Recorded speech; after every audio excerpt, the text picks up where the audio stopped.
ডাইনে বামে মাটি আমার মাটির বেসানা, ডাইনে বামে মাটি আমার মাটির বেসানা। আমি চলে গেলে আমায় তোমরা ভুইলা যাও না, আমি মরে গেলে আমায় তোমরা ভুইলা যাও না। ডাইনে বামে মাটি আমার মাটির বেসানা, ডাইনে বামে মাটি হবে। টাকা পয়সা বাড়ি গাড়ি যাহা করেছি সব কিছু ফালাইয়া জয়াকা যাইতেছি। টাকা পয়সা গাড়ি বাড়ি যাহা করেছি সব কিছু ফালাইয়া জয়াকা যাইতাছি। এত নিষ্ঠুর হবে মানুষ তা তো জানি না, হায় হায় এত নিষ্ঠুর হবে মানুষ তা তো জানি না। ডাইনে বামে মাটি আমার মাটির বেসানা, ডাইনে বামে মাটি আমার। ঘরের বেবে ছেলে মেয়ে আছে যাহারা জন্মের মতো বিদায় করে দিবে তাহারা। ঘরের বেবি ছেলে মেয়ে আছে যাহারা জন্মের মতো বিদায় করে দিবে তাহারা। হায় হায় এখন বুঝলাম এই পৃথিবীর কেহ আপন না, আমি শেষে বুঝলাম এই পৃথিবীর কেহ আপন না। ডাইনে বামে মাটি আমার মাটির বেসানা, ডাইনে বামে মাটি আমার মাটির বেসানা। আমি মরে গেলে আমায় তোমরা ভুইলা যাও না, আমি চলে গেলে আমায় তোমরা ভুইলা যাও না। ডাইনে বামে মাটি আমার মাটির বেসানা, ডাইনে বামে মাটি আমার মাটির বেসানা। আদম সফিউল্লাহ থেকে শুরু করে ঈসা রুহুল্লাহ পর্যন্ত দুনিয়ার জমিনে আল্লাহ রাব্বুল আলামিন লক্ষাধিক পয়গম্বর প্রেরণ করেছিলেন। একজন পয়গম্বরের ব্যাপারেও এমন খেতাব আল্লাহ তাআলা দান করেন নাই। কিন্তু আমার নবী আপনার নবী সাইয়্যিদুল মুরসালিন খাতামান নবিয়্যিন আউয়ালিন আল আখিরিন কে আল্লাহ তাআলা ডাক দিয়ে বলেন, হাবিব গো আমি যতটুকু আলামিনের রব ঠিক ততটুকু আলামিনের রহমত বন্ধু আপনারে বানাইছি। কথাটা কার? জোরে বলেন কার? দলিল আছে না নাই? ওমা আরসালনাকা ইল্লা রাহমাতাল লিল আলামিন।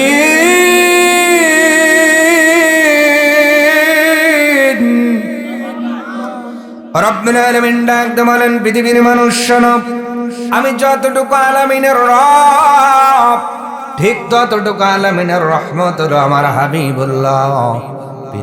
শুধু পৃথিবীর জন্য আল্লাহ তাকে রহমত বানান নাই, শুধু জমিনের জন্য রহমত বানান নাই, আসমানের উপরে যা আছে গ্রহ নক্ষত্র থেকে শুরু করে ব্ল্যাক হোল গ্যালাক্সি থেকে শুরু করে তামাম আলামিনের মধ্যে ফেরেশতা থেকে শুরু করে যত প্রকার মাখলুকাত আল্লাহ দুনিয়ার জমিনে প্রেরণ করেছেন, অথবা আসমানের উপরে আছেন অথবা পানির ভিতরে আছেন, সব মাখলুকের জন্যই আমার নবীকে আল্লাহ তাআলা রহমত বানিয়ে দিয়েছে। আর একটু মহাব্বতে বলবো না সুবহানাল্লাহ? সেই নবীর উপরে দরুদ সালাম প্রেরণ করার দরকার আছে না নাই?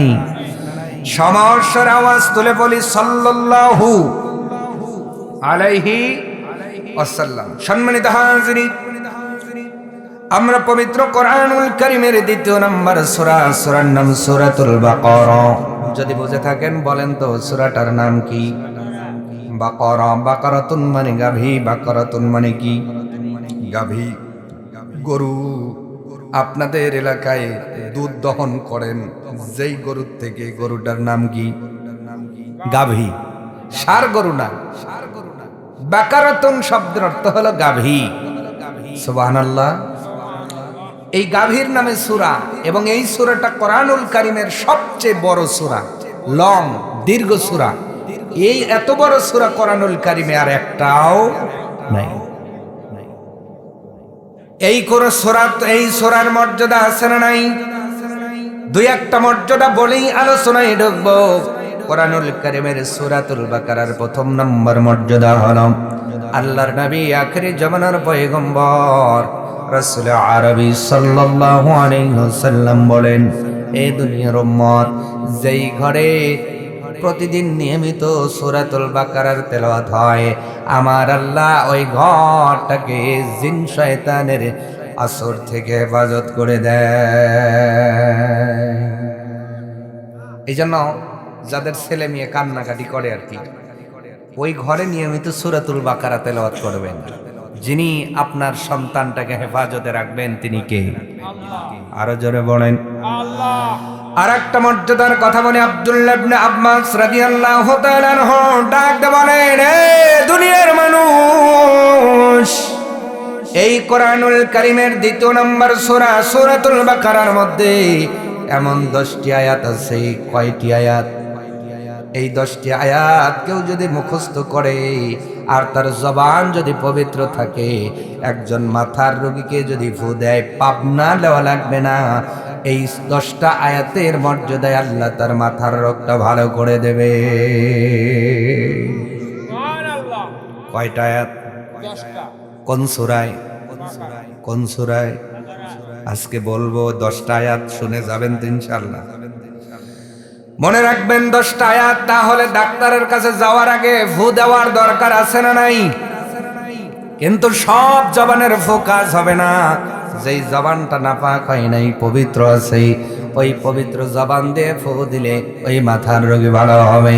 কিন্তু জবান যদি পরিষ্কার না থাকে, পবিত্র না থাকে, ফু দিলে কাজ হবে হবে। জোরে জোরে। এই সেই সূরা সূরাতুল বাকারা। নাম কি? সূরাতুল বাকারার 45 নম্বর আয়াত, 4, 10, 5 কত? বাড়িতে গিয়ে মিলাবেন। সাইফুদ্দিন উল্লাপাড়া থেকে সে নিজের গাল গল্প করলো না, বাবার কথা বললো না, কার কথা বললো? সাইফুদ্দিন যার কথা বলে, জোরে বলেন তিনি কে? আল্লাহর কথার মধ্যে কি কোনো সন্দেহ আছে? ভুল আছে? এক গ্যারান্টিও কে দিয়েছেন? এই দলিলটাও কে দিয়েছেন? যালিকাল কিতাবু লা রাইবা ফীহি হুদাল লিল মুত্তাকিন।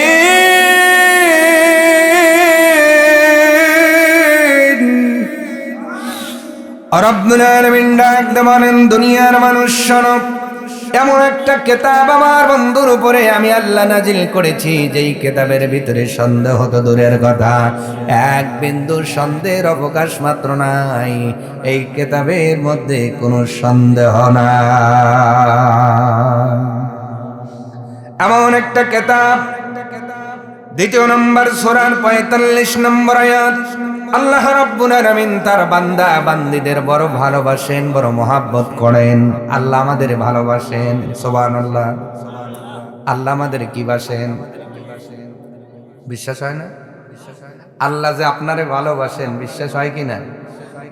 অনেকে এমন বলবেন, হুজুর আমারে ভালোবাসে কেমনে? আমি তো খাইবেরই পারি না, টিনের ঘরের ভিতরে ফুটা, অথবা আমার চাল নাই, আমার বেড়া নাই, আল্লাহ কেমনে আমারে ভালোবাসলো? আল্লাহ কয়, বান্দা তোমার অর্থ কম হতে পারে, আমি আল্লাহর ভালোবাসা ছাড়া তুমি মায়ের গর্ভের থেকে দুনিয়ায় আসতে পারো না। আমার ভালোবাসা না থাকলে তুমি হাত পেতা না, পা পেতা না, চক্ষু পেতা না, বলার জন্য জবান পেতা না, তোমার খাবার জন্য স্টমাক পেতে না, হার্ট পেতে না, ফুসফুস পেতে না। আমি আল্লাহ তোমারে ভালোবাসি, এই জন্য মায়ের গর্ভের ভিতরে তোমার শরীরের মধ্যে সব কিছু ফিট করে দিয়েছি। আল্লাহ আমাদের ভালোবাসেন কিনা? জোরে বলেন বাসেন কিনা? আল্লাহ তাআলা কত ভালোবাসেন দেখেন। মায়ের গর্ভের ভিতরে যেই দিন আমি আপনি সৃষ্টি হতেছিলাম, রব্বুল আলামিন ফেরেশতাদের ডাক দিয়ে বললেন, ফেরেশতারা আমার বান্দা বান্দির হাত তোমরা বানাও, পা বানাও, শরীর বানাও, কিন্তু খবরদার এই ফেস তোমরা বানাইবা না। তোমরা বানাইতে গেলে এক একজনের সাথে আর একজনের মিল হয়ে যাবে।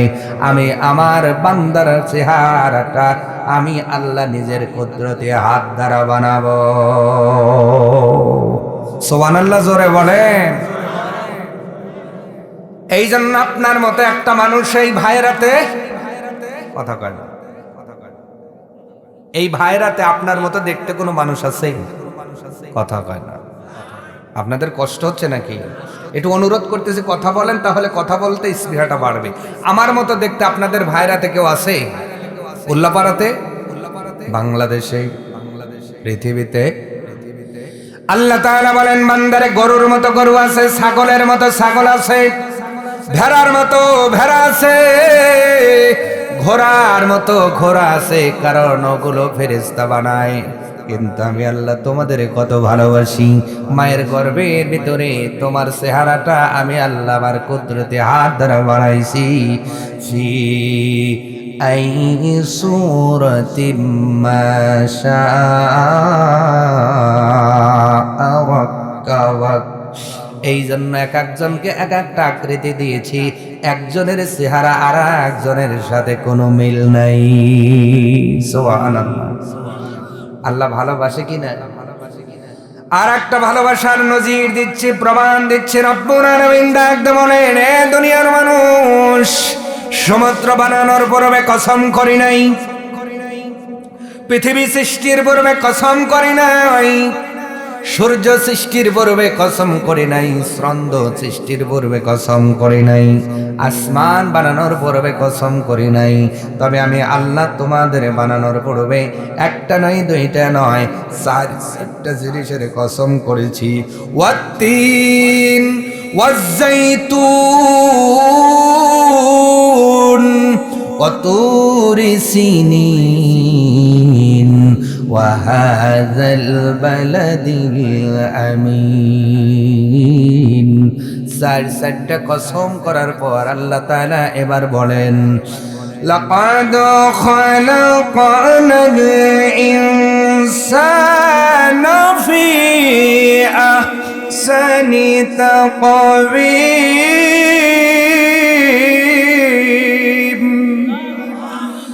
রব্বুল আলামিন ডাক দিয়ে বলেন, আমি চারটা কসম করে এরপরে তোমাদের সুন্দর চেহারার গ্যারান্টি দিলাম। তার মানে আমার আল্লাহ সব মাখলুকের চেয়ে আমাদেরকে বেশি ভালোবাসে। আর একটা কথা বলি, বলবো না? কষ্ট হবে। আল্লাহ আমাদের ভালোবাসে কি না? কথা বলে না? ভালোবাসে। এই জন্য আল্লাহ তাআলা দুনিয়ার জমিনে হাতি আমাদের চেয়ে ছোট না বড়? কথা কয় না। হাতি আমাদের চেয়ে ছোট না বড়? কত বড়? হাতি যদি এখন আসে আর যদি ও ইচ্ছা করে এতগুলো মানুষকে এক নিমিষে পা দিয়ে পারায়া বুড়ি বাই করতে পারে তো? কিন্তু এই হাতিকে আল্লাহ সফল মাখলুকাত বানান নাই। সমুদ্রের মধ্যে নীল তিমি, যেই তিমি এক লোকমা খাবার খেলে আপাতত 10টা হাতির সমান খাবার খায়। এক লোকমায় 10টা হাতির সমান খাবার খায়। এত বড় আপনার স্তন্যপায়ী সমুদ্রের মধ্যে আল্লাহ তাআলা বানালেন। ওই সমুদ্রের নীল তিমিকে আল্লাহ আশরাফুল মাখলুকাত বানান নাই। আল্লাহ তাআলা ডাকতে বলেন, ওয়ালাকাদ কাররামনা বানি আদম। আমি আল্লাহ ভালোবেসে আদম জাতদের বড় মহাব্বত করে সম্মানিত করে দুনিয়ার জমিনে আশরাফুল মাখলুকাত বানায়া দিয়েছি। আরো জোরে, আরো কি প্রমাণ লাগবে নাকি? তাহলে প্রমাণ হলো আল্লাহ তাআলা আমাদের বড় ভালোবাসেন। সুবহানাল্লাহ। এই আল্লাহ ভালোবাসার পরে সূরাতুল বাকারার ৪৫ নম্বর আয়াত নাজিল করে জানালেন, এ বান্দা বান্দি, আমি আল্লাহ তোমাদের বড় ভালোবাসি। আর ভালোবাসা যেই জায়গায় অভিমান আছে সেই জায়গায়, ঠিক কিনা? ভালোবাসা যেই জায়গায় অভিমান। স্বামী স্ত্রীকে ভালোবাসে, এই জন্য মাঝে মাঝে স্বামী স্ত্রীকে পরীক্ষা করে না? মাঝে মাঝে পকেটে টাকা রেখে ঝুলায় রেখে গমের বান করে টেরে টেরে তাকায় থাকে, দেখি তো পকেট থেকে টাকা নেয় কিনা। কথা কয় না। এরকম পরীক্ষা করার স্বামী আছে না নাই? কেন পরীক্ষা করে? কারণ স্বামী তারে ভালোবাসে, এই জন্য পরীক্ষা করে। বাবা তার সন্তানরে পরীক্ষা করে কি করে না? শিক্ষক ছাত্রকে পরীক্ষা করে, দুনিয়ার জমিনে নেতা তার অনুসারীকে পরীক্ষা করে দেখে আমার পরবর্তীতে সিয়ার তারে দেওয়া যাবে কিনা। একজন বাদশা তার উজিরকে পরীক্ষা করে দুনিয়ার জমিনে, যে যারে ভালোবাসে তারে বড় পরীক্ষা করে, যাচাই বাছাই করে দেখে আসলে এই লোকটা ভালোবাসা পাওয়ার যোগ্য কিনা। রব্বুল আলামিন ডাকতে বলে, এ দুনিয়ার মানুষ, আমি আল্লাহ তোমাদের বড় মহাব্বত করলাম, তোমাদের বড় ভালোবাসলাম, তোমাদের বড় আদর করলাম, সম্মান দিলাম, কিন্তু এবার আমি আল্লাহ তোমাদের বড় পরীক্ষা করব। পরীক্ষা করে দেখব তোমরা আমার ভালোবাসা পাওয়ার যোগ্য কিনা। এ বান্দা, এই পরীক্ষা করতে গিয়ে আমি আল্লাহ কি কি পরীক্ষা করব তাও বলে দিলাম। আমি আল্লাহ মাঝে মাঝে তোমাদের রোগ দেব, শোক দেব, ভয় দেব, ক্ষুধা দেব। তোমার সন্তান মারা যাবে, তোমার সম্পদ কমে যাবে, তোমার ধান নষ্ট হয়ে যাবে, তোমার সরিষা নষ্ট হয়ে যাবে, তোমার খেরের বেলা উড়ে চলে যাবে। এই যে নানাবিধ সমস্যায় ফেলবো, এটা আমি আল্লাহ, আমার পরীক্ষা। আমি আল্লাহ বাজায়া দেখব তুমি আমার ভালোবাসা পাওয়ার যোগ্য কিনা। এবার বিপদ তো আল্লাহ দিবেন। আল্লাহ কি ভালোবাসেন, কত ভালোবাসেন। বিপদে পড়ার পরে আমাদের করণীয় কি হবে আল্লাহ সেটাও বলে দিলেন। সুবহানাল্লাহ। এর চাইতে ভালোবাসা মানুষ পৃথিবীতে পাবো নাকি? বিপদে আল্লাহ ফেলবেন, আল্লাহ নিজে বললেন। আবার এই বিপদে পড়ার পরে আমাদের করণীয় কি হবে সেটাও আল্লাহ বলে দিচ্ছেন এই আয়াত দিয়ে। সুবহানাল্লাহ। ওয়াস্তাইনু বিস-সাবরি ওয়াস-সালাহ।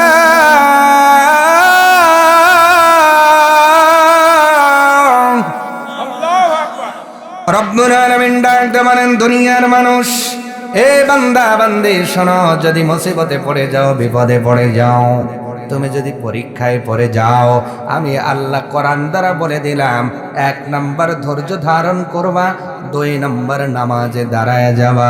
এই 2টা ডিউটি যদি পালন করতে পারো, আমি আল্লাহ বিপদও দূর করে দেব। তোমার জন্য আমি আল্লাহই যথেষ্ট হয়ে যাব। বিপদে পড়ে যাওয়ার পরে কয়টা ডিউটি? সবাই বলেন। ১ নম্বর ধৈর্য। ১ নম্বর সবরি ও সালাহ। নামাজের পূর্বেও আল্লাহ ধৈর্য দিলেন। তার মানে ধৈর্যের কত দাম। যার ধৈর্য বেশি তার ঈমানও বেশি। সুবহানাল্লাহ কি বাড়ির যা বলবে?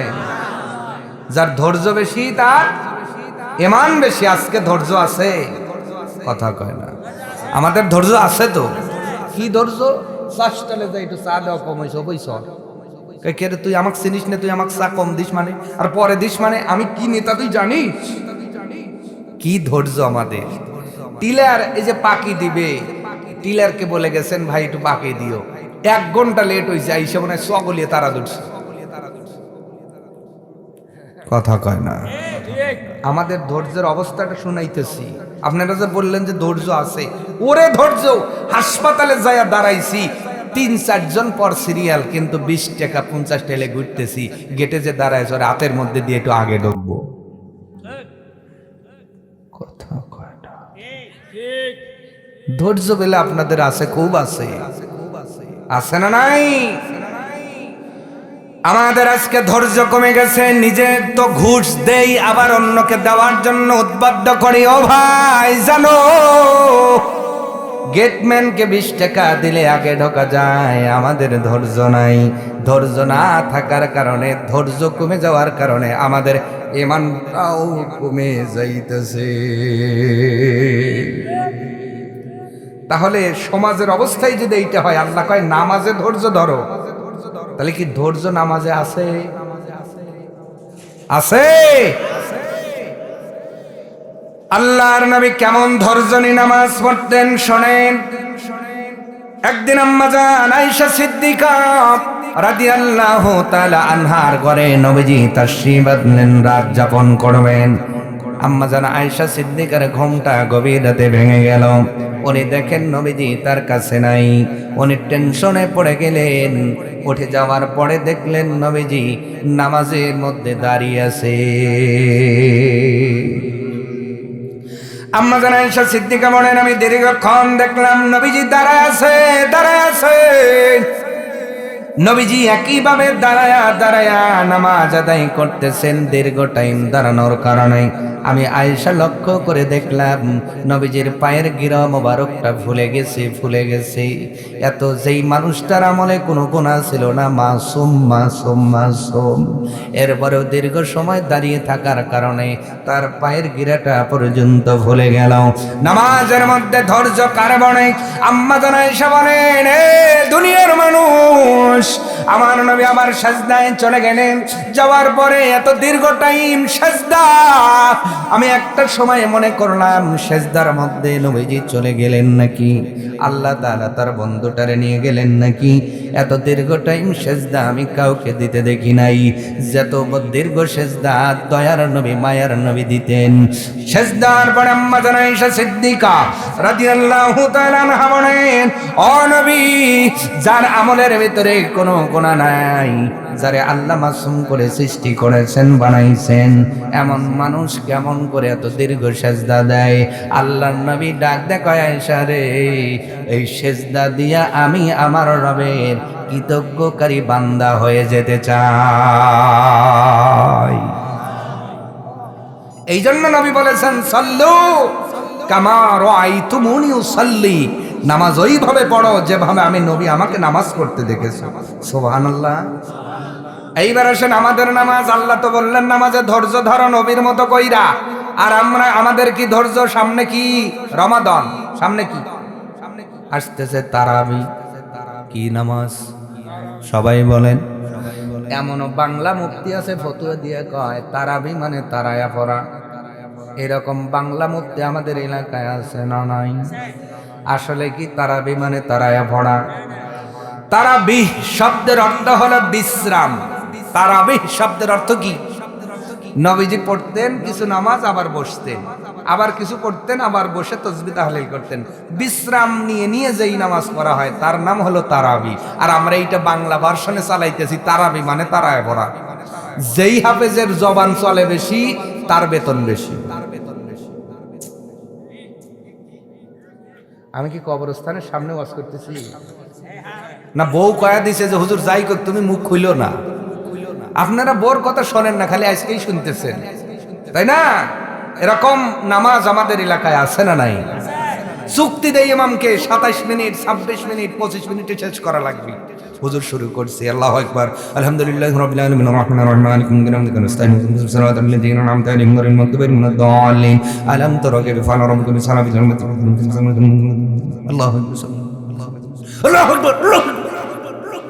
কথা কয় যুবকরা তো খুব খুশি, মুরব্বীরা কয় ও ইমাম আমার গাইড খুলে যা হাসছে, কয় এইভাবেই হবি। আপনার নামাজের ধৈর্য বুঝাইতেছি। এরকম নামাজ নামক তামাশা আমাদের বাংলাদেশে আছে না নাই? আপনি 4 রাকাত পড়েন, 8 রাকাত পড়েন, 12 রাকাত পড়েন, 16 রাকাত পড়েন, রাকাতটা যেন রাকাতের মতো হয়। 20 রাকাত পড়লেন, ওই রাকাত গুণের ফায়দা হবে না। 2 রাকাত পড়েন, 2 রাকাত যেন রাকাতের মতো হয়। এর নাম হলো বিসবরি ওয়াস সালাহ, নামাজে ধৈর্য নিয়ে দাঁড়ানো। সুবহানাল্লাহ। আর আপনার তাকবীরে তাহরিমায় খেয়াল নাই, নিয়াত বাঁধায় খেয়াল নাই। আপনার নিয়াত বাঁধার পরে যে সানা পড়তে হয় এ টাইম নাই। সূরা ফাতিহা কত সময় পড়তে হয় টাইম নাই, সূরার সাথে মিলালেন এতেও খেয়াল নাই, রুকু করলেন খেয়াল নাই, সেজদা করলেন খেয়াল নাই, তাশাহুদ পড়লেন খেয়াল নাই। যখন মোনাজাতটা দেন হাইব্রিড করে আল্লাহ জান্নাতুল ফেরদাউস দিও, চাওয়ার সময় তো কম চান না, কিন্তু আমলের সময় ফাঁকিবাজি আছে না নাই? জোরে বলেন না কেন? নামাজে ধৈর্য নিয়ে দাঁড়াইলে লাভ আছে না নাই? জোরে বলেন আছে না নাই? ধৈর্য নিয়ে নামাজে দাঁড়াইছেন সাহাবা আজমাইন, কেমন ধৈর্য নিয়ে তারা নামাজের মধ্যে দাঁড়াইতেন, যার কারণে রব্বুল আলামিন দুনিয়ার ময়দানে তাদের সঙ্গে সঙ্গে পুরস্কৃত করেছেন। আল্লাহর নবীর একজন সাহাবী নাম হলো হযরত আনাস রাদিয়াল্লাহু তাআলা আনহু। উনি নবীজি ওফাতের পরে খোলাফায়ে রাশিদরা ওফাত গ্রহণ করেছেন। এরপরে আনাস রাদিয়াল্লাহু তাআলা আনহুর জীবনে একটি ঘটনা ঘটলো। ঘটনাটা এমন, আপনার মদিনা শহরের ভিতরে দীর্ঘদিন বৃষ্টি নাই, কি নাই? অনাবৃষ্টির কারণে জমিন ফেটে যাচ্ছে, জমিনের মধ্যে কোনো কিছু আবাদ করা সম্ভব হয় না। বৃষ্টির প্রয়োজন, বৃষ্টির প্রয়োজন। হযরত আনাস রাদিয়াল্লাহু তাআলা আন জমির আপনার জমিনের মাঝখানে জমিনটা পাশে রেখে আপনার কিছু দূর গাছের ছায়ে নামাজে দাঁড়ায় গেছেন। দাঁড়ায় দাঁড়াইয়া ধৈর্য সহকারে নামাজ আদায় করেন। আর তার ভৃত্য চাকরকে ডাক দিয়ে বললেন, চাকর রে, আমি বৃষ্টির নামাজ পড়ি, তুমি লক্ষ্য করে দেখো তো আমার জমিনের মধ্যে বৃষ্টি হয় কিনা। চাকর ডাক দিয়ে বললেন, মালিক আপনি কি বলেন? এত রোদের প্রখরতা, কোথাও কোনো মেঘের কোনো ছিটা ফোঁটা নাই, কোথাও কোনো মেঘ নাই, কোনো গর্জন নাই, মেঘ আসার কোনো সম্ভাবনা নাই। রোদের প্রখরতার কারণে জমিনটা পড়ে যাচ্ছে, আর এই রোদের মধ্যে বৃষ্টি হবে। হযরত আনাস রাদিয়াল্লাহু তাআলা আনহু ডাক দিয়ে বলেন, এ আমার ভৃত্য শোনো, যদি আল্লাহরে ভালো করে ডাকা যায় আল্লাহ তাআলা সেই ডাকের জবাব দিয়ে দেয়।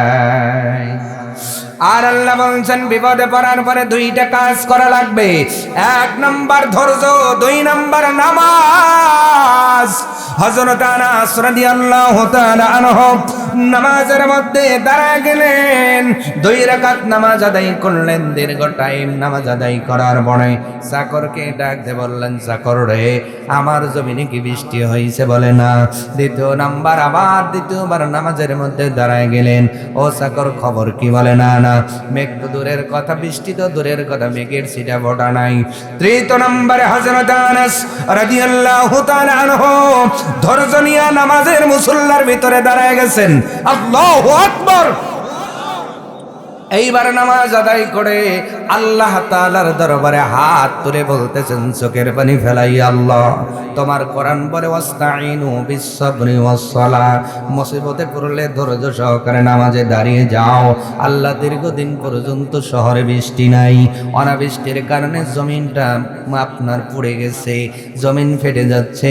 আমি মুসিবতে পড়ে তোমার দেখানো পথে, তোমার পথ অনুসরণ করে নামাজ পড়েছি, 2 বার নামাজ পড়েছি, বৃষ্টি দাও নাই। এইবার যদি বৃষ্টি না হয় আমার ইচ্ছা করতো ভুল বুঝবে হয়তো, আল্লাহ আমি কি ভুল করেছি নাকি, যেই ভুলের কারণে আমার নামাজ কবুল হয় না।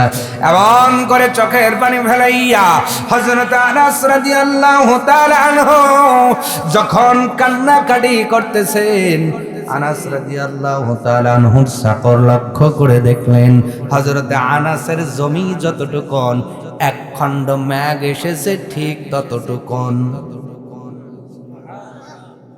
আরো জোরে, জমি যতটুকু মেঘ মনে হয় 6 মিলে কেটে দিছে। সুবহানাল্লাহ কম 6 মিলে মনে হয় মেঘটা কেটে দিয়ে একবারে পরিমাপ করে দেওয়া হলো।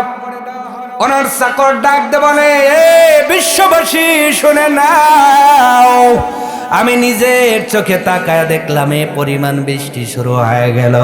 ওই মরুভূমির ভিতরে বৃষ্টির প্রবলতার কারণে আনাস রাদিয়াল্লাহু তাআলা আনহুর জমিনটা পানিতে টইটুম্বুর হয়ে গেল। কি আশ্চর্যের ব্যাপার, এক ফোঁটা পানি চতুর্পাশে কোনো জায়গায় যায় নাই। ওনার জমিন যতটা মেঘ এসেছে ঠিক ততটা। ধৈর্য নিয়ে নামাজ পড়লে পুরস্কার দিবেন কে? আরো জোরে বলেন কে? তবে এই নামাজ সকলেই পড়তে পারে, সকলেই পড়তে পারে। কারা পড়তে পারে? আমার আল্লাহ তার পরিচয় এবার দিচ্ছেন। দুনিয়ার মানুষ শোনো, আমি যে বললাম ধৈর্য নিয়ে নামাজে দাঁড়ায় যাও, আল্লাহ বললেন ধৈর্য নিয়ে নামাজে দাঁড়ায় যাও। তবে এই ধৈর্য নিয়ে সকলেই নামাজের মধ্যে দাঁড়াতে পারে না। কারা পারে? এই যোগ্যতা কাদের অর্জিত হয় আল্লাহ সেটাই বলছেন।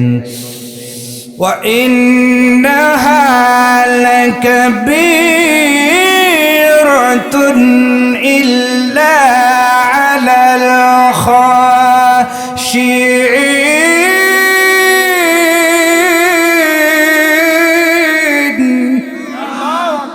রব্বুল আলামিন ডাক দেন ইন্নাহা কাবীরা, এইটা বড় কষ্ট সাধ্য ব্যাপার।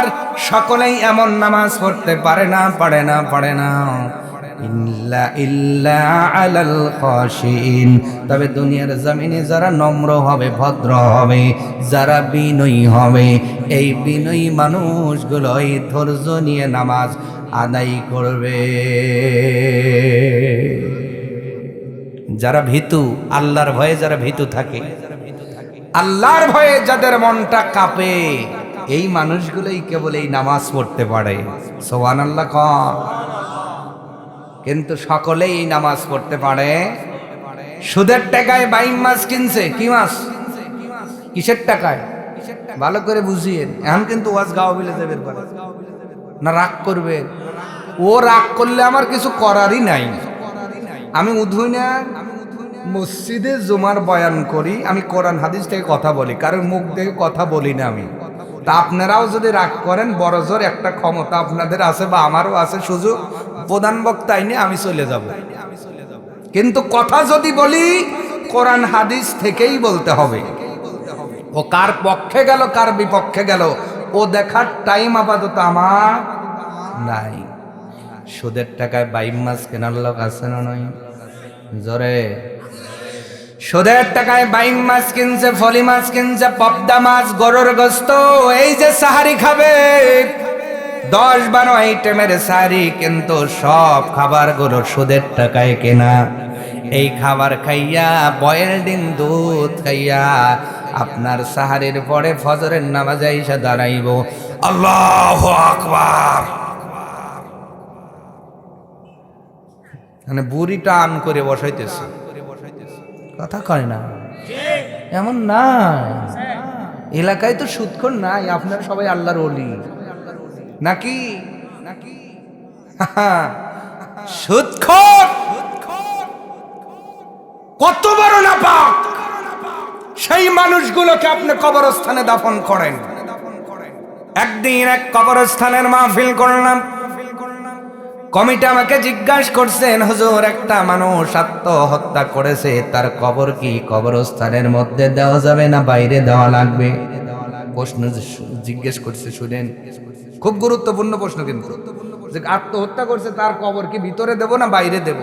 বললাম যে যদিও আমার ছোট্ট জ্ঞানে আমি লেখাপড়া করে আত্মহত্যাকারীর নাজাতের কোনো পথ আমি আপাতত পাই নাই। কারণ যারা আত্মহত্যা করবে জাহান্নামে আল্লাহ তাদের ওই কাজটা বারে বারে করাবেন। যারা বিষ খাবে তাদের ওইটাই খাওয়ানো হবে।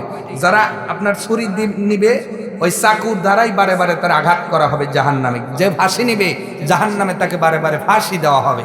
কিন্তু কমিটিকে বললাম, আপনারা সুদখোররে কোথায় কবর দেন? আর কথা কয় না। ঘুষখোরকে কোথায় কবর দেন? আর কথা বলে না। খাদ্যে ভেজাল দেয় তারে কোথায় কবর দেন? যদি আলাদা করতে হয় সবগুলোকে আলাদা করা লাগবে, ঠিক না? আমার তো মনে হয় বাংলাদেশে এইটাই করে দেওয়া উচিত যে সুদখোরের কবরস্থান। আমার ছোট জ্ঞানে এরকম মনে হয় যে আল্লাহ যদি কোনোদিন ক্ষমতা আমাকে দিত আমি এই কাজটা করতাম। একবার আলাদা শুধু করতাম না, বড় অক্ষরে সাইনবোর্ড দিয়ে টানায় দিতাম, সুদখোরের কবরস্থান। কথা কয় না। তুমি সুদ খাইবা আর সাদা টুপি পরে মসজিদে যা রব্বানা আল্লাহ কয় কবরে এসে দেখ বটম রেডি আছে। ধান্দাবাজি করার জায়গা পাও না তুমি। আচ্ছা ভাই বলেন তো, একটা ছেলে নিজের মায়ের সাথে একবার জেনা করছে, কি করছে? আরে কথা একটু অ্যান্সার দেন, কি করছে? এই বিচার যদি আপনার সামনে পড়ে আপনি কি করবেন? জুতো কি নিচে থাকবেন, হাতে উঠবো? কথা কয় না রে ভাই। কয়বার করছে? তাই আপনি জুতো বেটা করবেন, খালি জুতো বেটা করবেন না, আর কান ধরাবেন, মাটা মুন্ডন করে গোল ঢেলে সারা এলাকা করবেন, তোর এত বড় সাহস। আর নবীজি কয় সুদের সর্বনিম্ন 1 টাকার গোনা হইল আপন মায়ের সাথে 70 বার জেনা করা। আরো জোরে। তাহলে কয় টাকা খাইছেন আর কয়বার হইছে গুণন দিয়েন বাড়ির যায়া। আর ওই আপনি যখন আল্লাহকে বলেন রব্বান, আল্লাহ কয় শুনলাম না। ওই মুখ নিয়ে যখন বলেন আলহামদুলিল্লাহ, আল্লাহ কয় ওটা তো আমার কাছে যায় না। ওই জবান দিয়ে যখন আপনি বলেন সুবহানাল্লাহ, আপনার সওয়াব হয় না। ওই জবান নিয়ে যখন আল্লাহর তাসবিহ ডাকেন, ওইটা কবুল হয় না, কারণ আপনার জবানই তো নাপাক হয়ে গেছে। ঠিক কিনা? ওয়া ইন্নাহা লাকাবীরা, এটা বড়ই কঠিন, ইল্লা আলাল খাশিন, তবে তাদের জন্য না যারা দুনিয়াতে বিনয়ী হয়, আল্লাহর ভয়ে যাদের অন্তর কাঁপে, যারা আল্লাহর ভয়ে, আল্লাহর মহাব্বতে আল্লাহর আয়াত পড়ে পড়ে আল্লাহর দিওয়ানা হয়ে যায়, এই মানুষদের কাছে এই নামাজ কঠিন নয়। তবে এছাড়া যতগুলো মানুষ, এই মানুষের কাছে এই নামাজ বড় কঠিন হয়ে যায়। কারণ হুজুর কিরাত লম্বা করলে অনেক মানুষের মেজাজ গরম হয়, আবার অনেক মানুষ হুজুর দোয়া যদি মোনাজাত লম্বা করে মানুষের মেজাজ গরম হয়। এমন মানুষ বলেন তো আমাদের মধ্যে আছে না নাই? বুঝবেন যাদের দোয়ার সময় মেজাজ গরম হয়, কিরাত বেশি করলে যাদের ভালো লাগে না, ওই মানুষগুলোই খশিয়ন হতে পারে নাই। যাদের কোরআনের তেলাওয়াত ভালো লাগে, নামাজে বেশিক্ষণ দাঁড়াতে ভালো লাগে, নামাজে বেশিক্ষণ সিজদা ভালো লাগে, নামাজে বেশি সময় রুকু ভালো লাগে, এই মানুষগুলোই পৃথিবীর জমিনে খশিয়ন। এরাই হলো প্রকৃত নামাজি হয়ে আল্লাহর জান্নাতে যাবে। এই জন্য রুকুটা সিজদাটা সঠিকভাবে করার দরকার আছে না নাই? আজকে রুকু হয় নবীর মতো হয় না। নবীজি ডাক দে বলেন, এ দুনিয়ার মানুষ, রুকু করবা তোমার পিঠটা একদম লেভেল হবে, ওর উপরে যদি এক বাটি পানি রেখে দেওয়া যায়, পানিটা গড়ায় গড়ায় পড়বে না। কিন্তু আজকে মসজিদের মধ্যে দেখবেন বিভিন্ন রকমের রুকুকারীকে দেখা যায়, কেউ বা বেশি মাথা হেলায়া দিছে, কেউ বা পিঠটা বেশি, মাথাটা বেশি তুলে রাখছে, মনে হয় দোকানের শাটার তুলছে। কথা কয় না? তার মানে রুকুর মধ্যে নবীজির আপনার খেয়াল নাই। সেজদা করতে হবে কেমন করে, সেজদার মধ্যে কতটা সময় দিতে হবে? সুবহানা রাব্বিয়াল আলা, কমপক্ষে 3 বার, বেশি থাকলে আরো ভালো। কিন্তু আপনি জানার মরগের মতো ওঠেন, সেজদা দেন কিনা দেন, আবার ওঠেন। কথা কয় না? এমন সেজদাকারী আছে না নাই? আল্লাহু আকবার, আল্লাহু আকবার, আল্লাহু আকবার। আচ্ছা আল্লাহু আকবার কখন আর সুবহানা রাব্বিয়াল আলা কখন? কথা কয় না। এরকম নামাজি আছে না? 2 সেজদার মাঝে 3 তাসবিহ পরিমাণ বসা ওয়াজিব। এটা কি ওয়াজিব? একবার যদি না মানেন আপনার সাও সেজদা দিতে হবে। দ্বিতীয়বার যদি আবার এইটা করেন আপনার নামাজ বয়াকার তয়রশি আল্লাহ কি বাতিল, বাতিল নাকি বাতিল? বুঝছেন তো? তাও যে বুঝিছেন এইটা তো অনেক ভালো। তাহলে এইবার বলেন, এই জীবনে যতবার নামাজ পড়েছেন এই নামাজগুলো কি আপনার হইছে? হয় নাই। কারণ আপনি রুকুর থেকে দাঁড়ায়ও সময় দেন না, ফরজ তরক করেন। 2 সেজদার মাঝেও আপনি সময় দেন না, ফরজ ওয়াজিব তরক করেন। এই জন্য আপনার নামাজই তো বাতিল হচ্ছে, মোনাজাতটা কবুল হবে কেমনে? কথা কয় না। ও হে বেরাম তো আছেই, অনেকের কাছে আবার মোনাজাতি নাই, কথা কয় না। তবে এইটা ওয়াজিব ফরজ না, কেউ যদি না করে জোর করে করানোর দরকার নাই, যারা করে করেন।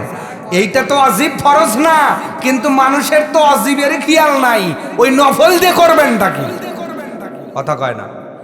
তো ওয়াজিবের আগে হক আদায় করেন, ফরজের হক আদায় করেন। নামাজের মধ্যে ফরজ কয়টা? ভিতরে বাহিরে কয়টা? তো এই বাবাজি একজন কয়, আর আপনারা সবাই মুখে উর্কো দিয়ে রইছেন, আপনার কি 14-15টা বলার ইচ্ছা আছে নাকি? যে হুজুর গার জোরেই আমার বাড়ি হইলো বাইরা, ওই যে কইলো যে আত্মীয়র ভিতর বাইরা, হ্যাঁ দানের ভিতর গায়রা। তো এই বাইরা বাড়ির জন্য কি গার জোরেই ঠেলে নিয়ে যাবেন, না ভিতরে বাহিরে কয়টা? তার ভিতরে একটা ফরজের নাম হলো শরীর পাক। কি পাক? আচ্ছা, শরীর যদি কারো পাক না থাকে, একটা মানুষ হাত দেখায়, বলেন তো তার নামাজ কি কবুল হওয়ার কোনো গ্যারান্টি আছে? বলেন। কারণ তার কি বাদ পড়ছে? ফরজ। কি বাদ পড়ছে? ফরজ বাদ পড়ার কারণেও মানুষ যদি এই মসজিদ, আপনাদের এই বাইরা মসজিদে না, যদি আল্লাহর খানায় কাবাতেও শরীর না পাক রেখে নামাজে দাঁড়ায়, নামাজ কি কবুল হবে? বুঝে বললেন? সবাই আবার বলেন, কবুল হবে কি? এবার আসেন, একটা ফরজ নিয়ে কথা বলেই আমি আলোচনা ওই দিকে যাব, কষ্ট হচ্ছে আপনাদের? সম্মানিত ভাইয়েরা, আপনারাই বললেন শরীর নাপাক থাকলে ওই মানুষটার নামাজ আল্লাহর কানায় কাবার মধ্যেও হবে না। এটাই শরীয়ত, আমি এইটা বলি, আলেমরা এটাই বলে। এবার বলেন তো আমাদের শরীর কি পাক না নাপাক? কথা কয় পাক, ছুটাইতেছি পাক। এক নাম্বার, শরীর পাক হয় দুই ভাবে। কয় ভাবে? এক নাম্বার বাহ্যিক, দুই নাম্বার অভ্যন্তরীণ। বাহ্যিক পাক কোনটা? আপনার শরীরে পেশাব বললো, পায়খানা বললো, চোনা বললো, নাপাকি বললো, ওয়াশরুমে যায়া সাবান দিয়ে ঘষণ মাজন কইরা 1.5 ঘন্টা পরা গোসল দিয়া শরীরে সেন্ট আছে, কি পাক হইছে না? এটা পাক হইছে, কিন্তু এটা বাহ্যিক, বাহিরের পাক। নবীজি বলেন সবচেয়ে গুরুত্বপূর্ণ পাক হলো ভিতরের পাক। ভিতরের পাক কেমনে হয়? নবী বলেন কেউ যদি 1 লোকমা খাবার হারাম খায়, ভালো করে বোঝেন, কয় লোকমা? 1 লোকমা খাবার কেউ যদি হারাম খায়, হারাম লোকমা যদি 1 লোকমা খাবার সে হারাম খেলো, এই হারাম খাওয়ার কারণে তার শরীরের মধ্যে 1 বিন্দু রক্ত জন্মালো, এই রক্ত 4 মাস পর্যন্ত পরিবর্তন হয় না। মেডিকেল সায়েন্স বলে মানুষের রক্ত 4 মাস পর পর অটো চেঞ্জ হয়।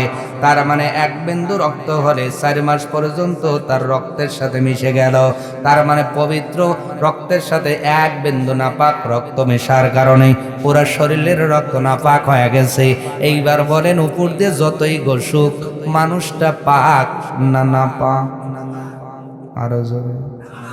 আপনারাই বলছেন নাপাকের রোজা কবুল হয়, নামাজ কবুল হয়, সাদকা কবুল হয়। তা আপনারা বলছেন তো ওই মানুষ যদি আল্লাহর ঘরে যাও বলে রব্বানা, ও কি কবুল হবে? আর আপনি 4 বেলা সুদের টাকা ঘুষের টাকা খায়া আল্লাহর ঘরে এসে করতেছেন রব্বানা। আল্লাহ কয় তোর শরীর লাগে না পাক কর, তারপরে মসজিদে ঢোক। তা আপনার শরীরই তো না পাক, তা আপনি মোনাজাত করলেই কি না করলেই কি? কথা কয় না রে। আমি জানি এ ওয়াজ আপনাদের ভালো লাগবে না, তবে আমি মালটাই এরকম, আমি এইভাবেই বলি। শুনে যাই নেই দাওয়াত দিচ্ছেন মনে হয় নাকি? শুনে যাই নেই দেখলে পুত্র আসো কে কইলো না মা ওই আমার মুখই আবার। তো হুজুর আপনি আবার ওয়াজ করেন? আমি এইরকমই ওয়াজ করি, কারণ রোগ যে জায়গায় আমি মলম ঠিক ওই জায়গায় দেই। কথা কন না কেন?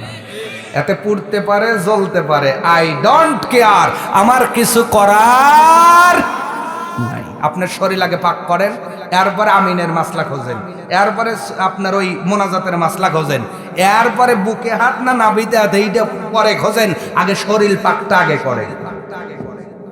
কথা বুঝতে পারছেন?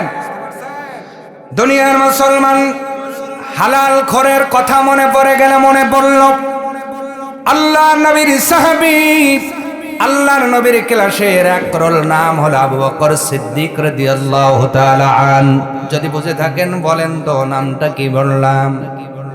যিনি হলো সিদ্দিক আকবর, নবীর ক্লাসের এক রোল ছাত্র। আওয়াজ তুলে জোরে বলুন মারহাবা। আল্লাহ নবীর সাহাবী হযরত আবু বকর, উনি ওনার কাছে একজন চাকর ছিল, দাস ছিল, কিছু টাকার মাধ্যমে তাকে ক্রয় করেছিলেন। চাকর ডাক দিয়ে বললেন, আমার মানিক, আমি তো আপনাকে একবারে টাকা পরিশোধ করে দিতে পারবো না। যদি আপনি রাজি থাকেন প্রত্যেক দিন দুপুর বেলায় আমি আপনার জন্য কিছু খানার ব্যবস্থা করব।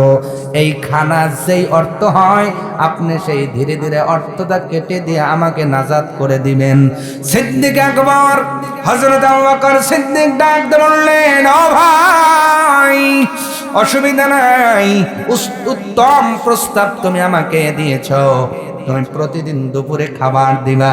এই খাবার খেয়ে খেয়ে যেই দিন তোমার টাকাটা পরিশোধ হয়ে যাবে, আমি আবু বকর সিদ্দিক তোমাকে গোলামির জিনজির থেকে নাজাত করে দেব। এই চিন্তা, এই পরামর্শ, এই রকম আপনার চুক্তি হলো। চুক্তি অনুযায়ী কাজ শুরু হয়ে গেল। পরের দিন থেকে উনি খাবার আনা শুরু করলেন। হযরতে সিদ্দিক আকবর রাদিয়াল্লাহু তাআলা আন উনি খাবার ভক্ষণ করেন। প্রতিদিন খাবার আনে দুপুর বেলায়। খাইতে খাইতে একটা দিন খাবার এনেছেন, প্রত্যেক দিন খাবার খায়। কিন্তু হযরত আবু বকর সিদ্দিকের মনের মধ্যে যেন কোনো সন্দেহ জাগে না। আজকে খাবার খাওয়ার পূর্বে খাবারটা দেখে কেমন যেন সন্দেহ হয়। হযরত আবু বকর সিদ্দিক রাদিয়াল্লাহু তাআলা আন ডাক দিয়ে বললেন, চাকর রে, আজকে এই খাবারটা তুমি কোন টাকায় কিনেছো, কি টাকায় কিনেছো একটু বলো। চাকর ডাক দিয়ে বলেন, আমার মনিব, আপনি শোনেন, জাহিলিয়াতে যুগে আমি হাত দেখতাম, গণকের কাজ করতাম। এই গণকের কাজ করেছি জাহিলিয়া যুগে। ওই যুগে একজনের কাছ থেকে যে টাকা পাওনা ছিল, তখন উনি দেন নাই, তখন আমি বিধর্মী ছিলাম, আমি কলেমা পড়ে মুসলমান হই নাই। এখন তো আমি মুসলমান হয়েছি। ওই যে পূর্বে আমি হাত দেখেছিলাম কিছু টাকা বাকি ছিল, ওই টাকা পাওনাদার ছিলাম, উনি দেনাদার ছিল। আজকে দেখা হইয়া সেই টাকাটা মানে পরিশোধ করেছে, আর ওই টাকা দিয়া আপনার জন্য খাবার এনেছি। ইতিমধ্যে হযরত আবু বকর একটা লোকমা খাবার মুখের মধ্যে দিয়ে চিবাচ্ছেন, গেলেন নাই, ডোকসেপেন নাই, শুধু চিবাচ্ছেন আর আপনার ওই চাকরের কথা শুনতেছেন। হযরত আবু বকর সিদ্দিক ডাক দিয়ে বললেন, এ আমার চাকর, ও আমার দাস, আমি জানতে চাই তুমি কি আসলে এই মানুষের হাত দেখে বলে দিতে পারতা নাকি? দাস চাকর ডাক দে বলে, আমার মনিব, আপনি শুনি না, না না, আমি তো অ্যাকচুয়ালি হাত দেখে বলতে পারতাম না, ধারণা করে বলতাম। কিছু ভালো সত্য হতো আর কিছু মিথ্যা হতো। আমার নবীর সাহাবী হযরত আবু বকর সিদ্দিক ডাক দে বললেন, এ আমার চাকর না, এইটা তোমার বৈধ টাকার খাবার না, যেইটা আমি আবু বকর খেতে পারি না। ইতিমধ্যে উনি খাবারটা ফেলে দিয়েছেন। ওনার সন্দেহ হলো খাবারের কিছু নির্যাস হয়তো ওনার ভিতরে প্রবেশ করেছেন। উনি বমি করার চেষ্টা করলেন, চোখ মুখ লাল হয়ে গেল, কিছু বমি হয়ে গেল। এরপরে উনি পেট ভর্তি করে পানি পান করলেন। পানি পান করার পরে আবার উনি দুইটা আঙ্গুল ওনার মুখের ভিতরে দিয়া আবার উনি গড় গড় করে বমি করলেন। এই কষ্ট দেখে দাস ডেক দিয়ে বলছেন, ও আমার মনিব, এত কষ্ট করে কেন আপনি বমি করতেছেন? কিছু তো আপনার ভেতরে যায় নাই, গেলেও তো সামান্য গিয়েছে। হযরত আবু বকর ওই দিন ডাক দিয়ে বলেছিল, এ আমার চাকর, শোনো, তোমার এই হারাম টাকার খাদ্য আমি যদি বমি করে বের করতে না পারি, আমি ধারালো চাকু দিয়ে নিজের ফ্যাট নিজে কেটে স্টমাক পরিষ্কার করে ইন্তেকাল করে আল্লাহর কাছে যাইব। আমি হারামখোর হয়ে আমার আল্লাহর কাছে দাঁড়াতে চাই না। আপনাদের কবরস্থান, মসজিদ, দুইটা প্রতিষ্ঠানের প্রোগ্রাম, নামাজ পড়ো আর না পড়ো, এ ভাইয়েরার মুসলমান, ওই কবর আপনার জন্য রেডি হয়ে গেছে, ওই কবর আপনার জন্য প্রস্তুত হয়ে আছে। সূরাতুল ফাতিহার মধ্যে সিরাতাল লাযিনা আনআমতা আলাইহিম, এর অর্থ হলো আল্লাহর কাছে চান, আল্লাহ আমাদের সেই পথ দান করেন যেই পথের মধ্যে আপনার নিয়ামত প্রাপ্ত বান্দারা গত হয়ে গেছে। আল্লাহর নিয়ামত প্রাপ্ত বান্দারা হলো নবীর সাহাবা আজমাইন, খোলাফায়ে রাশিদিন, সিদ্দিকিন, সালেহিন। তাদের পথে আপনি মসজিদের মধ্যে স্লোগান দেন, তাদের মতো থাকতে চান, আর অথচ সমাজের মধ্যে আবু বকরের সাথে আপনার চরিত্র মেলে না, ওমরের সাথে চরিত্র মেলে না, ওসমানের সাথে চরিত্র মেলে না, হযরত আলী রাদিয়াল্লাহু তাআলা আনহুমদের সাথে আপনার চরিত্র মেলে না, কোন সাহাবীদের সাথে আপনার চরিত্র মেলে না, কোন ওলি বান্দা বান্দির সাথে চরিত্র মেলে না। অথচ আপনি বারে বারে নামাজের মধ্যে বলেন ইহদিনাস সিরাতাল মুস্তাকিম, আল্লাহ আমাকে সরল সঠিক পথ দান করেন। সরল সঠিক পথ কোনটা? সিরাতাল লাযিনা আনআমতা আলাইহিম। সরল সঠিক পথ হলো ওইটা যেই পথে আপনার প্রিয় ভাজনেরা চলে গেছে। এ ভাইরার মুসলমান জানতে চায়, আবু বকর সিদ্দিক এক লোকমা খাবার গেলেন নাই, শুধু কিছু নির্যাস ভিতরে গিয়েছে, তাও উনি অনুমান করেছেন এই কারণে যদি এত বমি করতে পারে আর নিজের পেট নিজে যদি বের করতে চায়, ওই পথে যারা চলতে চাও এক লোকমা খাবার হারাম খাওয়া যাবে। জোরে আরো জোরে জোরে। তাহলে সুদ বন্ধ করা লাগবে, ঠিক না? ঘুষ বন্ধ করা লাগবে। এই যে নির্বাচন আসছে, চা বন্ধ করা লাগবে। সবারই তো চা খান, কারোর হাতে ফেলেন না। সকালবেলা আইলে আমি আপনার দলে, বিকালবেলা আইলে আমি ওনার দলে। আমি যে কোন দল আমি নিজেই এখন ভুলে গেছি। কথা কয় না? তার মানে বোঝা গেল আপনি একটা মানুষের টাকা খেয়ে চা খেয়ে যদি তারে ভোট না দেন, ওই চাটা আপনার জন্য হালাল হবে না হারাম হবে? জোরে। তাইলে তো আপনি সবারই চা খান, ভোট কি সবাইকে দিবেন? বুঝে খায়েন। আমার ভাইয়েরা, এই নামাজ সকলের জন্য সহজ নয়, কঠিন। তবে যারা দুনিয়ার জমিনে বিনয়ী আর যারা বিনয়ী হয়ে যায়, আল্লাহ তাবারক ওয়া তাআলা তাদের বড় ভালোবাসেন।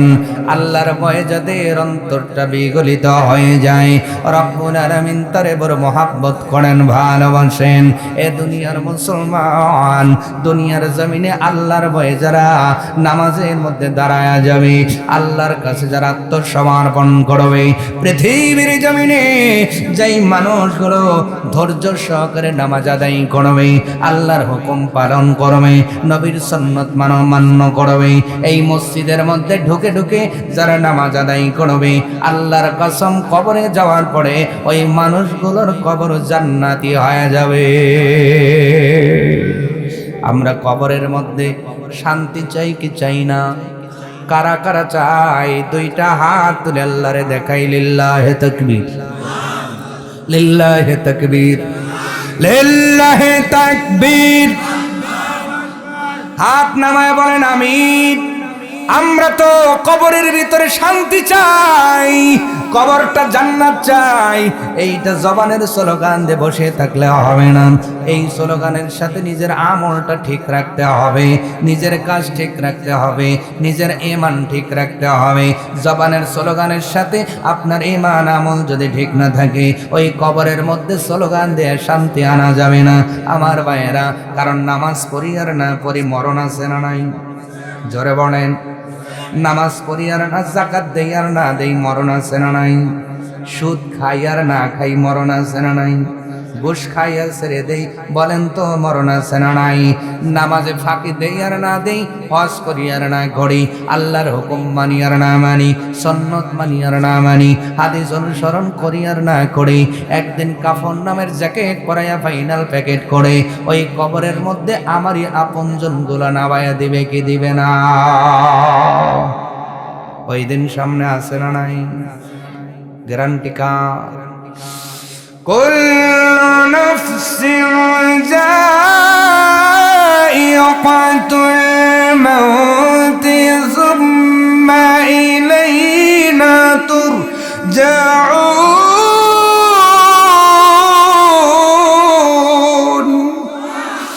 রব্বুল আলামিন ডাক দিয়ে বলেন, দুনিয়ার মানুষ শোনো, তোমার ভিতরে যদি নফস থাকে, আত্মা থাকে, তুমি ইমানদার হও আর বেঈমান হও। ও মহিলারা, তোমরা যারা আলোচনা শুনতেছো রে মা, ও বোন, তুমি পর্দা করো আর না করো, নামাজ পড়ো আর না পড়ো, রোজা রাখো আর না করো, বলেন তো মহিলাদের জন্য কবরটা অপেক্ষায় আছে না নাই? তাহলে কবরের খবর জানার দরকার আছে না নাই? ডাইনে বামে মাটি হবে, মাটির বিছানা। ডাইনে একটা জবান বন্ধ রাখবেন না, মেহেরবানি করে। মনে করেন এইটা জীবনের শেষ জালসা, এই রাত্রেই বুঝি আমার জীবনটা শেষ হয়ে যাবে, এই রাত্রেই বুঝি আজরাইল চলে আসবে, এই রাত্রেই বুঝি মরণটা ফাইনাল হয়ে যাবে। ও বাইরার মুসলমান, যদি মরণটা ফাইনাল হয়ে যায়, তোমার জন্য সকালবেলা সূর্য উদিত হবে না, তোমার নামটা মসজিদে অ্যানাউন্সমেন্ট হয়ে যাবে, তোমার জন্য জানাজা দাঁড়াবে, দাঁড়ানোর পরে জানাজার পরে আমাকে তোমাকে যেই ঘরের মধ্যে রাখবে, ওই ঘরটার নাম হলো কবর। যেই কবরের ডাইনে মাটি, বামে মাটি, নিচেও মাটি, উপরে বাঁশ দিবে, তালাই দিবে, তালার উপরে আবার মাটি। এই জন্য একটা জবান বন্ধ রাখবো না, একটু সকলেই সমস্যারে গাইব। ডাইনে বামে মাটি আমার, মাটির বিছানা। ডাইনে বামে মাটি আমার, মাটির বিছানা। আমি চলে গেলে আমায় তোমরা ভুইলা যাও না, আমি মরে গেলে আমায় তোমরা ভুইলা যাও না। ডাইনে বামে মাটি আমার, মাটির বিছানা। ডাইনে বামে মাটি হবে, টাকা পয়সা বাড়ি গাড়ি যাহা করেছি, সব কিছু ফালাইয়া জয়াকা যাইতেছি। টাকা পয়সা গাড়ি বাড়ি যাহা করেছি, সব কিছু ফালাইয়া জয়াকা যাইতাছি। এত নিষ্ঠুর হবে মানুষ তা তো জানি না, হায় হায়, এত নিষ্ঠুর হবে মানুষ তা তো জানি না। ডাইনে বামে মাটি আমার, মাটির বিছানা। ডাইনে বামে মাটি আমার, ঘরের বেবে ছেলে মেয়ে আছে যাহারা, জন্মের মতো বিদায় করে দিবে তাহারা। ঘরের বেবি ছেলে মেয়ে আছে যাহারা, জন্মের মতো বিদায় করে দিবে তাহারা। হায় হায়, এখন বুঝলাম এই পৃথিবীর কেহ আপন না, আমি শেষে বুঝলাম এই পৃথিবীর কেহ আপন না। ডাইনে বামে মাটি আমার, মাটির বিছানা। ডাইনে বামে মাটি আমার, মাটির বিছানা। আমি মরে গেলে আমায় তোমরা ভুইলা যাও না, আমি চলে গেলে আমায় তোমরা ভুইলা যাও না। ডাইনে বামে মাটি আমার, মাটির বিছানা। ডাইনে বামে মাটি আমার, মাটির বিছানা। জোরে বলেন আল্লাহু আকবার। এটা আমাদের সামনে আছে না নাই? ওই সময় একদিন আসবে কিনারে ভাই। এই জন্য খসিউন হও আর না হও, মরণ বরণ করতে হবে, কবরে যাইতে হবে। হযরত আলী রাদিয়াল্লাহু তাআলা আনহু ডাক দিয়ে বলেন, এ দুনিয়ার মানুষ, তুমি যেই জায়গায় কবরস্থ হইবা, ওই কবর ওই মাটির দিনের মধ্যে 3 বার করে তোমারে ডাক দেয়। এ মা বোনেরা, ও ভাই বাবাজিরা, আমরা যেই জায়গায় কবরস্থ হইব, আল্লাহর নবীর জামাতা হাসান হোসেনের আব্বাজান হযরত ফাতেমা রাদিয়াল্লাহু তাআলা আনহার স্বামী হযরত আলী রাদিয়াল্লাহু তাআলা আনহু ডাক দিয়ে বলেন, এ দুনিয়ার মানুষ, যেই জায়গায় আমরা কবরস্থ হব ওই জায়গার মাটি দিনের মধ্যে 3 বার করে ডাক দে বলে, আদম সন্তান রে, দুনিয়ার ময়দানে অহংকার করে চলতেছ, আমি মাটির মধ্যে বড় লাফালাফি করতেছ, নাচ গান করতেছ, হারাম কাজ করতেছ, আল্লাহর হুকুম মানতেছ না। তবে মনে রেখে দে রে আদম সন্তান, আর কিছুদিনের মধ্যে আমি মাটির কোলের ভিতরে আসতে হবে, একটু হুঁশিয়ার হয়ে যাও। 4টা খবর নিয়ে যেতে হবে বাড়ির ভিতরে। ভাইরার মুসলমান যদি বুঝে থাকেন কয়টা? হযরত আলী রাদিয়াল্লাহু তাআলা আনহু বলেন, মাটির কবর দিনের মধ্যে 3 বার করে ডাক দিয়ে একটা মানুষকে স্মরণ করায় দেয়, এ আদম সন্তান, আমি তোমার ঘর, আমি তোমার বাড়ি, আমি তোমার বিছানা, আমি তোমার ঘর, আমি তোমার থাকার জায়গা। দুনিয়াতে 60 বছরের জিন্দেগির জন্য যদি এত কিছু করো, আমি কবরের মধ্যে নবীর হাদিস অনুযায়ী 40,000 বছর থাকতে হবে। বছর কয় বছর? মাটির কবর বলে 40,000 বছর।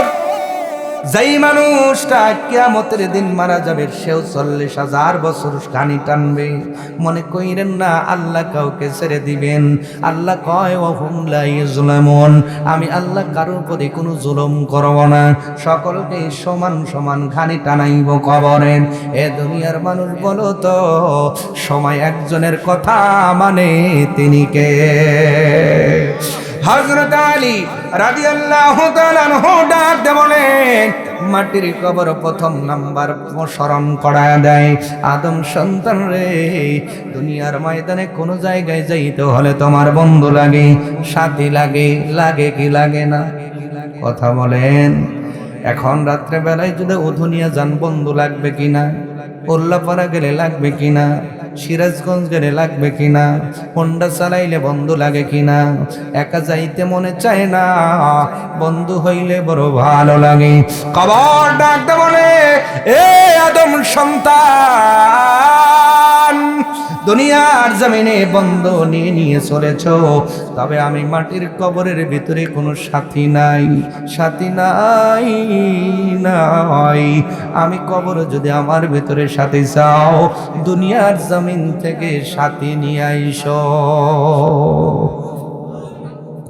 কবরের সাথী থাকে কোথায়? দুনিয়ায়। কবরের সাথী থাকে কোথায়? সেই সাথী কি বলবো? সেই সাথী কি বলবো নাকি? পরিচয় করায় দেব কি না বলেন? এই সাথীটা আমাদের দরকার আছে না নাই? দুনিয়ার মানুষ 1 নাম্বার কবরের সাথী, সেইটা হলো দুনিয়ার জমিনে কোরআনুল কারীম। যদি বুঝে থাকেন কবরের সাথীর নাম কি? আরো জোরে। অথচ দুনিয়ার কত কিতাব পড়ি, আজকে আমরা কোরআনুল কারীম পড়ার সময় পাই না। এ মা বোনেরা, সকালবেলা উঠে তোমরা রাত্রের সেই নাটকগুলো কাজা আদায় করো, কিন্তু কোরআনটা পড়ার সময় পাও না। মনে রেখে দিও, যারা কোরআনের জন্য হয়ে যায়, এই কোরআন তার জন্য কবরে সাথী হয়ে যাবে। নবীজি ডাক দেন, একজন মানুষ অপরাধী হলে কিছু গুনার কারণে তার আযাবে হবে, আযাবের ফেরেশতা নেমে আসবে, ঢুকতে চাইবে কবরের ভিতরে। কিন্তু এই মানুষটা কোরআনকে বড় মহব্বত করেছিল, কোরআনকে বড় ভালোবেসেছিল, কিন্তু কোরআনটা উপরে দাঁড়ায় যাবে, সাদ হয়ে যাবে, উপর দিয়ে আযাবের ফেরেশতা ঢুকতে পারবে না। ডাইন দিয়ে ঢুকতে চায়, কোরআন দেওয়াল হয়ে যায়, বাম দিয়ে ঢুকতে চায়, কোরআন দেওয়াল হয়ে যায়, পায়ের কাছে ঢুকতে চায়, কোরআন দাঁড়ায়, মাথার কাছে ঢুকতে চায়, কোরআন দাঁড়ায় যায়। আযাবের ফেরেশতা ডাকতে কয়, আল্লাহ, তোমার বান্দা বান্দির জন্য আযাব বাজেট করেছ, কিন্তু কবরের ভিতরে কোরআন বাধা দেয়। আল্লাহ ডাকতে কয়, কোরআন রে, আমার বান্দা বান্দির কবরে কেন যাইতে দাও না? নবীজি বলেন, ওই দিন কোরআন ডাকতে বলবো, আল্লাহ, শয়তানের প্রচলনায় পড়ে ভুলে না জেনে কিছু গুনাহ তোমার এই বান্দা বান্দি করেছে, কিন্তু এই বান্দা বান্দি পৃথিবীর জমিনে আমি কোরআন আমারে বড় মহব্বত করেছিল, বড় বড় ভালোবেসেছিল, আদর করেছিল। আল্লাহ, আজকে আমি কোরআন তার বন্ধু হয়ে গেছি। এই কবরে এই মানুষটার বাবা নাই, এই কবরে এই মানুষটার তার মা নাই, ভাই নাই, বন্ধু নাই, সন্তান নাই, কেউ নাই। তবে আমি কোরআন তারে ভুলে যাই নাই, আমি কোরআন তার বন্ধু হইছি। আল্লাহ, যদি শাস্তি দাও আমারেও দিতে হবে। আল্লাহ কয় সম্ভব না রে কোরআন, তোমাকে শাস্তি দেওয়ার মতো ফেরেশতাই তো আমি আল্লাহ বানাই নাই। আরো জোরে কোরআন ডাকতে বলবে, আল্লাহ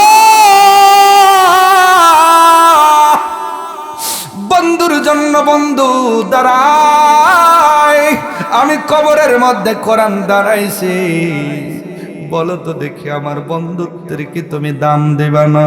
আল্লাহ এই দিন ডাক দে কইব, কোরআন রে, তোর বন্ধুত্বের খাতিরে আমার ওই বান্দা বান্দির কবরের আযাব মাফ করে দিলাম। এই কোরআনটারে বন্ধু বানানোর দরকার আছে না নাই? হযরত আলী রাদিয়াল্লাহু তাআলা আনহু ডাকতে বলেন, দুনিয়ার মানুষ কবরের মধ্যে শুধু সাথী লাগবে না, বাতিও লাগবে। সুবহানাল্লাহ। কবরের মধ্যে কি কোনো বাতি আছে? আমরা অন্ধকারে থাকতে ভালোবাসি না আলোতে থাকতে ভালোবাসি? জোরে জোরে আলোতে থাকতে ভালোবাসি।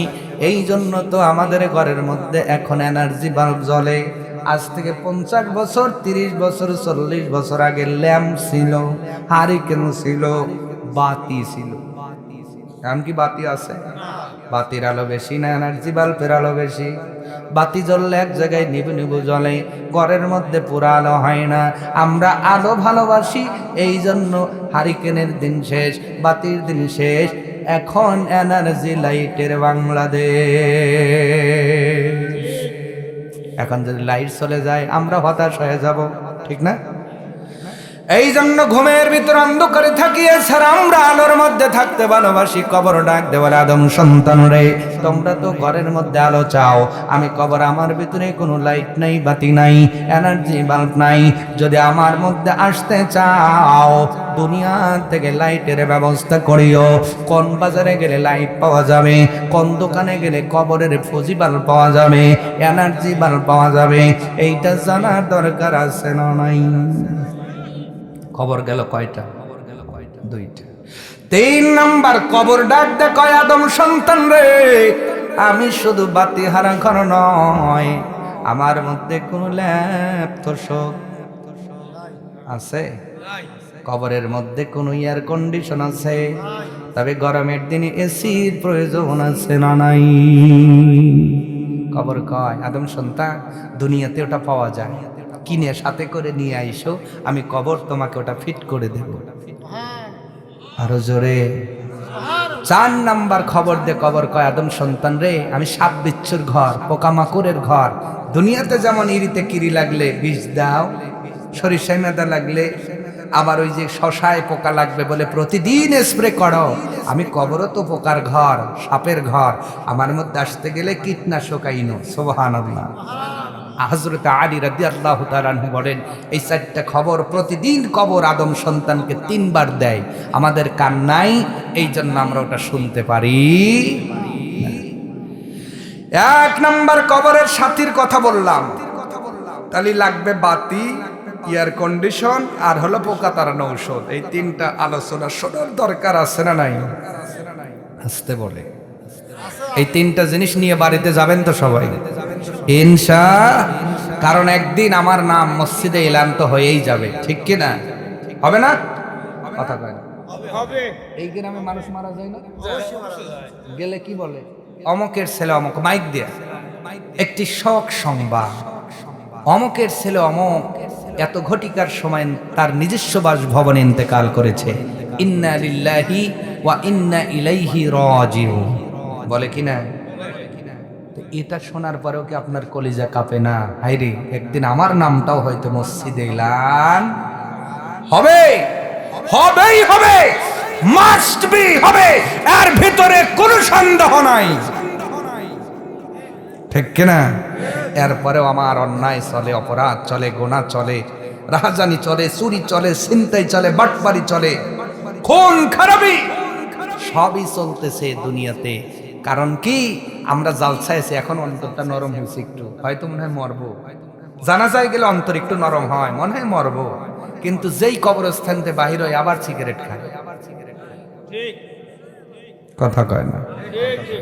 এই কবরস্থানের প্রোগ্রামে আসছেন না, হুজুর ওয়াজ করবে, প্রধান বক্তা তো আরো ভালো ওয়াজ করবে, শুই না কাঁদবেন আর বলবেন হয়তো মরবো রে, কিন্তু যেই এখান থেকে নাইবে যাবে, সুদখোর আবার সুদারু হবে, ঘুষখোর আবার ঘুষারু হবে, জেনাখোর জেনা করবে, বেড়া খামচান লোক আবার বেড়া খামচাবে, ফেসবুক শরীফে মেসেঞ্জারে নক দিবে, কথা কয় না, আছে না নাই? আবার বেপর্দাগুলো বেপর্দায় ঘুরবে।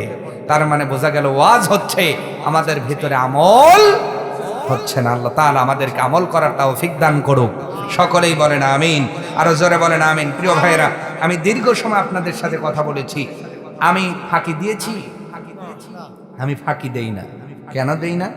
এই যে আমার নামের পাশে লেখছেন বিন মুয়াজ্জিম, আমার আব্বাও একজন আলেম এবং বক্তা, সুবহানাল্লাহ। বাপ বেটা মাঝে মাঝে এক জায়গাতেও পড়ি, তাহলে আমার আব্বা হলো বক্তা, এই জন্য তার নামটা আমি পাশে রাখি, মাওলানা মোয়াজ্জেম হোসেন। যারা চেনেন বা চেনেন না জানেন, প্রধান বক্তা আমার আব্বাকে খুব ভালো করে চেনেন। আসার পরেই আমার আব্বুর সাথে ফোন দিয়ে কথা বললেন। উনি এখনো 4 বছর ওনার চাকরি আছে, সুজা দাখিল মাদ্রাসা, সিনিয়র মাওলানা শিক্ষক। উনি একটা দিনের জন্য ফাঁকি দেন না, বেল হলে ঢোকেন, বেল হলে গা বের হয়। এবং উনি ক্লাস শুরুর কমপক্ষে আধা ঘন্টা আগে প্রতিষ্ঠানে উপস্থিত হয়। সেই বাবার ছেলে আমি। আব্বা ফাঁকিবাজ নয়, আমি ফাঁকিবাজ বাবার ছেলে না, আমিও ফাঁকি দেই না। আইসে কেরায়েত করছি, ওয়াজ শুরু হয়েছে, আমি ভূমিকা দেই নাই, কারণ ভূমিকা দিতে দিতে এখন শ্রোতারাই ভালো জানে, যেইটা জানেন ওইটা বলবো কেন, এই জন্য আমি সময় নষ্ট করি না, আমি ডাইরেক্ট কেরায়েত দেই, আলোচনা শুরু হয়ে যায়। আজকে আপনাদের এখানে হয়তো 1.25 ঘন্টার ঊর্ধ্বে আমার আলোচনা শোনালাম, এর মধ্যে আমি কি ফাঁকি দিছি? দেই নাই। আল্লাহ যেন আমাকে ফাঁকি না দেওয়ায় বলে না। আমি কথা বলতে গেলে আরো বলা যায়, তবে একটা কথা হলো, আলোচনা করলে জনগণ খুশি, আদায় করলে কমিটি খুশি, ঠিক না? কমিটি যারা আছেন তাদের চিন্তা হলে হুজুর ওয়াজ যাই করেন একটু দেখিয়ে, কারণ এটা দেখতেই হবে। যেহেতু বলেছেন উন্নতি করবে, তার মানে 2টা উন্নয়ন আমাদের দরকার, একটা হলো ইমানের উন্নয়ন আর একটা হলো প্রাতিষ্ঠানিক উন্নয়ন, ঠিক না? এই উন্নয়ন আমরা চাই কিনা? কারা কারা চাই? লিল্লাহে তাকবীর, টান টান করে হাত নামা। কারণ কবরস্থানের একটু মাটি আপনি আজকে বায়না দিয়ে যাবেন ভাই, ইনশাল্লাহ বলেন দেব না? আমরা দেব না? কবরস্থানের একটু মাটি বায়না দেব তো, কারণ আপনার বাড়িতে এখানে একটা বাড়ি আছে, উল্লাপাড়া একটু জায়গা হইলে ভালো হয়, উল্লাপাড়া কিনলেন, এখন চিন্তা হইলো ঢাকায় একটু হইলে ভালো, ঢাকায় কিনছে কয় চট্টগ্রামে একটু রইলে ভালো। এই নানান জায়গায় নিজের টাকা দিয়ে শুধু জায়গা কিনছেন না, দলিলও আছে, কথা কয় না। তাহলে এই দুনিয়ায় আপনি থাকবেন কয় বছর? এত জায়গা লাগে, কবরে 3.5 হাত জায়গা, 1.5 হাত গভীর, আর সিনার মতো করে একটা ঘর। এই ছোট্ট একটা ঘর আপনি কি একটু বায়না দিতে পারেন না? আপনি কি এটা মনে জাগে না যে আমার টাকা দিয়া আল্লাহ এত কিছু আপনার ব্যাংকে দেব, আপাতত আমার জায়গাটা যেন আমার নামে আল্লাহ তাআলা রেজিস্ট্রি করে দেয়? সকলে বলেন আমিন, আরো জোরে বলেন আমিন। গোরস্থানের একটু মাটি বায়না করে রাখ রে, গোরস্থানের একটু মাটি বায়না করে রাখ। কষ্ট হবে আপনাদের? বলবো না, থাক না, বলবো না, না থাক, বলবো। তাহলে আজকে আমি মাইজা জামাই, কি জামাই? মাইজান জামাই বোঝেন? দ্বিতীয়